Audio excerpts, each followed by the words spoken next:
Ang tingin ng mga paham at ang nilan lahat. Subalit tayo lamang ang nakakalam sa kabutihan ng kanilang kahangalan. Sa digmaang ito, walang dapat masayang nakawal. Kung bakit? Dahil hindi sa checkmate magtatapos ang laro.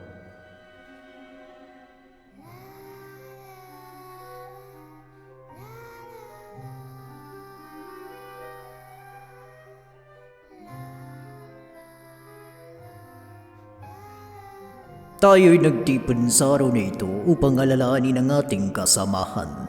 Bilang karangalan sa kanyang sakripisyo, lahat ng gawain ay hihinto sa loob ng kalahating araw habang nagluluksa. Kalahating araw lamang? Ang sabi nila ang totoong sarapin ng inagambangko ay dugo at luha. Ngunit alkalde, kahit bilang isang tagabangko, palagi ko hindi ito katanggap-tanggap. Namatay si Rosaline sa banyagan lupain. Subalit kayo mga walang puso negosyante at dignitaryo, palagi may dahilan upang manatili sa ginhawa ng inyong bayan. Hindi nyo kailanman maunawaan. Kaya, bakit hindi na lang kayo tumahimik? Hindi natin nais payakin ang mga bata. Teka! Kahit ako, alam ko hindi ito ang tamang panahon o lugar para mag-away. Katotoa.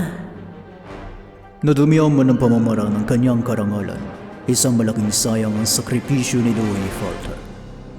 Hindi makakasagabal ang kanyang pagkawala sa ating gawain. Dottore, paano si Scaramucci at ang dosis mula sa Inazuma?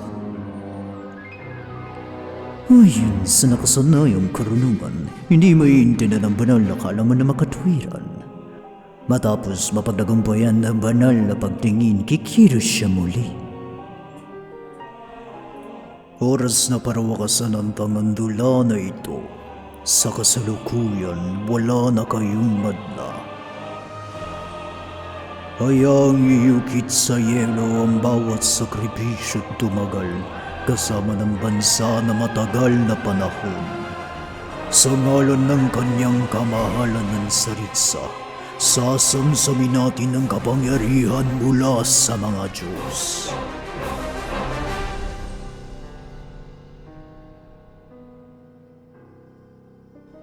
Ganap na kapayapaan.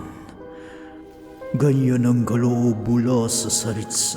Ganyan ang kabutihan ng kanyang kamahalan. Mamahinga ka na dito sa kabang. Nababalot na mga yelo. Subalit sumba ko sa iyo, Rosaline. Ang huli mong hantungan ay ang kalahatan ng lumang daigdig.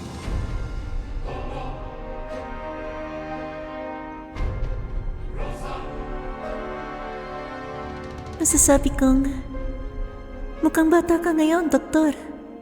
Alam mong, hindi ko tinatanggap yun bilang papuri. At nasaan naman ang bahagi ng kalakasan ng kanyang buhay? Abala siya sa isang eksperimento sa kalapastanganan.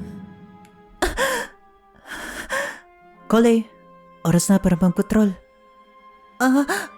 Opo, Karing Tignari. Ano kaya yun?